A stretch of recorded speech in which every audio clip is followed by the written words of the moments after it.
रक्षाबंधन की परंपरा ये है इसकी प्रचलित कथाएं। इस दिन बहनें भाई की कलाई पर राखी बांधकर उनसे अपनी रक्षा का वचन लेती हैं। वैसे तो रक्षाबंधन के त्योहार से जुड़ी कई कहानियां प्रचलित हैं, मगर हम आपको बताने जा रहे हैं सबसे रोचक 5 ऐतिहासिक और पौराणिक कहानियां जिन्हें इस त्योहार की शुरुआत भी माना जाता है। कृष्ण और द्रौपदी का रक्षाबंधन। रक्षाबंधन की सबसे पहली कहानी सबसे ज्यादा प्रचलित है। महाभारत के समय एक बार भगवान कृष्ण की अंगुली में चोट लग गई थी और उसमें से खून बहने लगा था। ये देखकर द्रौपदी, जो कृष्ण जी की सखी भी थी, उन्होंने आंचल का पल्लू फाड़कर उनकी कटी अंगुली में बांध दिया। धार्मिक मान्यताओं के अनुसार इसी दिन से रक्षासूत्र या राखी बांधने की परंपरा शुरू हुई। जैसा कि आप सब जानते हैं कि जब द्रौपदी का चीरहरण किया जा रहा था, तब श्री कृष्ण ने ही उनकी लाज बचाकर सबसे उनकी रक्षा की थी। युधिष्ठिर का सैनिकों को राखी बांधना।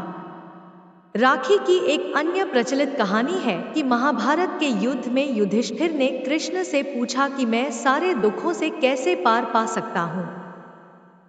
तो कृष्ण कहते हैं कि तुम अपने सभी सैनिकों को रक्षा सूत्र बांधो, इससे तुम्हारी विजय पक्की है। युधिष्ठिर ऐसा ही करता है और उन्हें विजय मिलती है। ये घटना श्रावण माह की पूर्णिमा को हुई थी, इसलिए इसे रक्षाबंधन के रूप में मनाया जाने लगा और इस दिन सैनिकों को राखी बांधी जाती है। राजा बलि और मां लक्ष्मी का रक्षाबंधन। राजा बलि बड़े दानी राजा थे और भगवान विष्णु के भक्त थे। एक बार वे भगवान को प्रसन्न करने के लिए यज्ञ कर रहे थे। अपने भक्त की परीक्षा लेने के लिए भगवान विष्णु ने एक ब्राह्मण का वेश धरा और यज्ञ पर पहुंचकर राजा बलि से 3 पग भूमि दान में मांगी। राजा ने ब्राह्मण की मांग स्वीकार कर ली। ब्राह्मण ने पहले पग में पूरी भूमि और दूसरे पग ने पूरा आकाश नाप दिया। राजा बलि समझ गए कि भगवान उनकी परीक्षा ले रहे हैं, इसलिए उन्होंने फौरन ब्राह्मण की तीसरा पग अपने सिर पर रख लिया।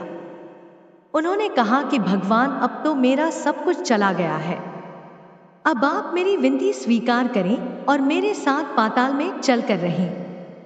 भगवान को राजा की बात माननी पड़ी। उधर मां लक्ष्मी भगवान विष्णु के वापस न लौटने से चिंतित हो उठी। उन्होंने एक गरीब महिला का वेश बनाया और राजा बलि के पास पहुंचकर उन्हें राखी बांध दी। राखी के बदले राजा ने कुछ भी मांग लेने को कहा। मां लक्ष्मी फौरन अपने असली रूप में आ गईं और राजा से अपने पति भगवान विष्णु को वापस लौटाने की मांग रख दी। राखी का मान रखते हुए राजा ने भगवान विष्णु को मां लक्ष्मी के साथ वापस भेज दिया। देवराज इंद्र और इंद्राणी की राखी।